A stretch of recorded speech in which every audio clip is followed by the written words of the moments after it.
when should parents start creating documentation of, what's going on? And what kind of documentation should they start to gather? Let's start with that. Well, first they should inspect all the curriculum and the books, and they have a legal right to do that.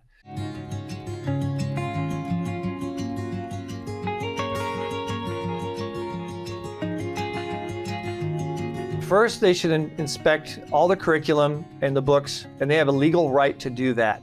Some school districts So they can ask. They can ask, and school districts have to reasonably accommodate. We've had school districts say, well, okay, you can, but you have to come between 2 and 2:30, or for just 15 minutes a day, 2 and 2:15. They just make it difficult. No, and we've gone head to head with school districts pulling that maneuver and said, no, that's not a reasonable accommodation. You need to have it so that parents can come and a reasonable time with the parent schedule to look at the materials, all the materials, list of all the speakers that are going to be brought in, any organization the school is working with, like Planned Parenthood, for example, which are coming on high school campuses in LA. Right. LA Unified like crazy. It's outrageous. So they look at the curriculum, they look at the textbooks. That's very important. They also, as they find materials that they find highly objectionable, like say a book that is the children going to read, and there's something in it that's just pornographic, either pictures or, and I just talked about this on my show recently, an example is but pictures or literature, which has, F words and all kinds of cuss words and explicit sexual acts being described.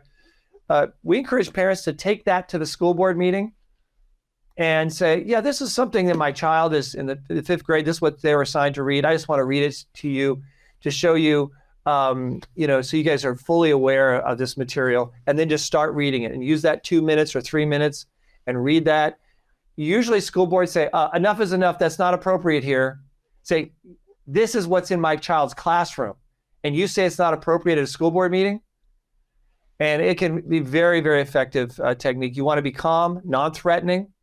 Don't want to give them any pretext to say that they're threatening and, school board members are, but be clear, and we've represented parents who've actually been wrongfully removed from school board meetings as well.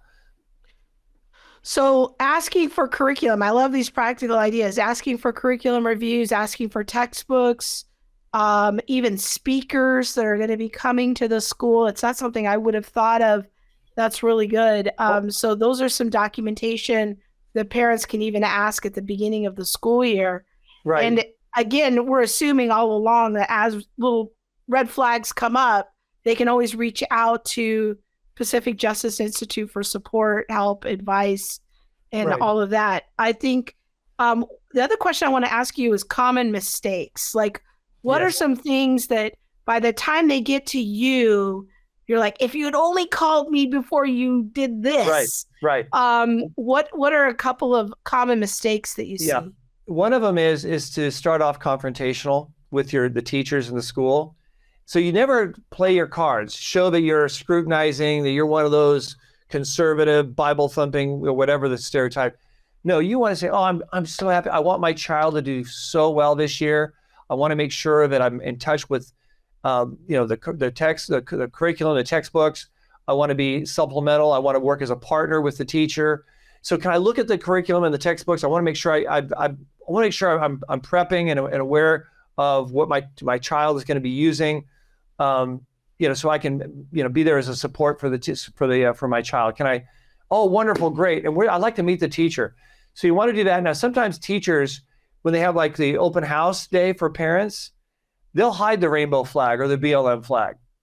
So what you want to do, I encourage this if at all possible, if it's not going to be too embarrassing for your child, is to tell the school, say, yes, I need to get something to my child. And I just wanted to quickly, I want to go to my child's classroom right now and just drop this off my child. They'll say, we'll take care of that. I say, yeah, I know. I want to make sure my child gets this. It's very important, and I need to make sure my child gets some medicine, say it's some whatever, aspirin, whatever it is, you can, and I say it's important. I want them to be sure and take this. So to go into the classroom, that's one way, but we want to go and see the classroom when it's not on stage for the parents. That's important. And then talk to your children. It's really important. They'll say, I heard this. I'll say, would you talk to your child? Did you ask her, are there any flags in the classroom? Anything going on in the classroom? Some kids will lie to their parents because they don't want to be embarrassed. But the reality is that's important to talk to your children. If the teacher sees the parent as hostile, they'll sometimes take it out on the child. Actually, they often will. They're very, so in sometimes grade levels, you may have three homeroom teachers. And one may be a radical leftist LGBTQ woke CRT. Another one may be moderate. Another one may be actually go to church or synagogue and be level-headed. It's good to get some background before the school starts about the teachers, particularly elementary school level, because you might want to, getting to the teacher, say, I'd like to have my child in this classroom instead. Can you put my child in this class? Can we switch this, please?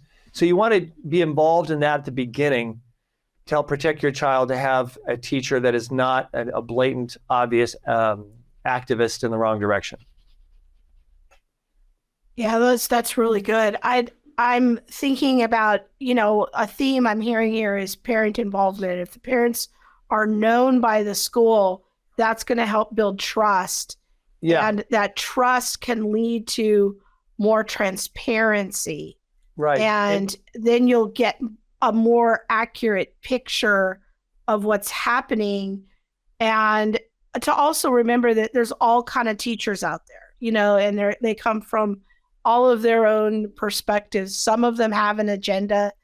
Some of them are Christians that you go to church with, and there's everything in between. So we need to understand that classroom environment, if we can strategically move the kid to a different classroom, that might do a lot. Every grade is different. Also, I would encourage parents to be regular attenders, get a group together so that they have someone regularly attending the school board meetings, being very positive, being active, not just sour grapes. But so the school board sees them not as just a come and go person, a radical activist who stirs up trouble and leaves, but someone who's there all the time. And they take that person's input and advice much more seriously. Developing a personal relationship with at least one school board member that is friendly to parental rights. You got to be careful. A lot of them lie and deceive. They're trained on how to lie and deceive by the teachers' unions. This is not unusual. So I encourage them to do that as well. And also, once again, we have model policies for school boards to adopt in our book, Reclaim Your School, which they can download for free from our website. So there's a lot they can do. And finally, I just want to say, if parents, they can't afford a private school, they can't homeschool on their own, there is something called church homeschool co-ops that we at Pacific Justice have been encouraging and facilitating.